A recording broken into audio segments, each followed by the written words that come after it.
8 জেলায় সতর্কতা জারি। দক্ষিণবঙ্গে কোথায় কোথায় বৃষ্টি, আবহাওয়ার খবর। রাজ্য জুড়ে লাফিয়ে বাড়ছে গরম, প্রতিনিয়ত বাড়ছে তাপমাত্রা।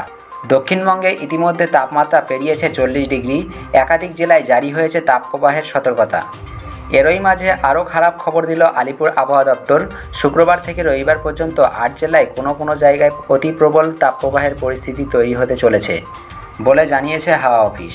আবহাওয়া দপ্তর জানিয়েছে, আগামী 2 থেকে 3 দিন দক্ষিণবঙ্গের বিভিন্ন জেলায় তাপমাত্রা স্বাভাবিকের তুলনায় বাড়বে। 21শে এপ্রিলের পর থেকে আরও ভয়ঙ্কর হবে পরিস্থিতি। পশ্চিমের কিছু কিছু জেলায় তীব্র তাপপ্রবাহের পরিস্থিতি সৃষ্টি হতে পারে বলে জানিয়েছে আবহাওয়া দপ্তর।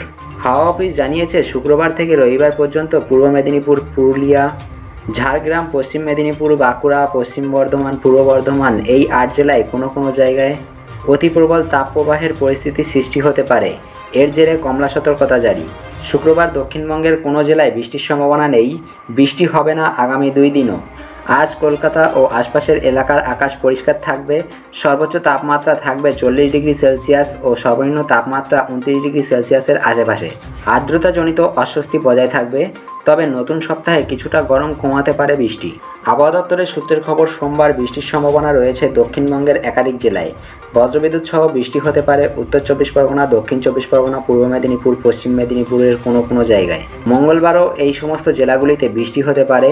বৃষ্টির সম্ভাবনা থাকছে পুরুলিয়া, ঝাড়গ্রাম, বাঁকুড়া, পশ্চিম বর্ধমান, পূর্ব বর্ধমান এবং বীরভূমে। আজ শুক্রবার এবং পরের দিন শনিবার উত্তরবঙ্গের দার্জিলিং, জলপাইগুড়ি, কালিম্পং, আলিপুরদুয়ার এবং কোচবিহারে বৃষ্টির সম্ভাবনা। বজ্রবিদ্যুৎ সহ হালকা থেকে মাঝারি বৃষ্টি হবে। জারি হয়েছে হলুদ সতর্কতা। উত্তরবঙ্গের জেলাগুলিতে 2 থেকে 3 ডিগ্রি তাপমাত্রা বৃদ্ধির পূর্বাভাস দিয়েছে আবহাওয়া দপ্তর। আমাদের কাছে আপনাদের সময়ের দাম রয়েছে, তাই আমরা অলগা খবর দিই না, আমরা দিয়ে থাকি পয়েন্ট খবর।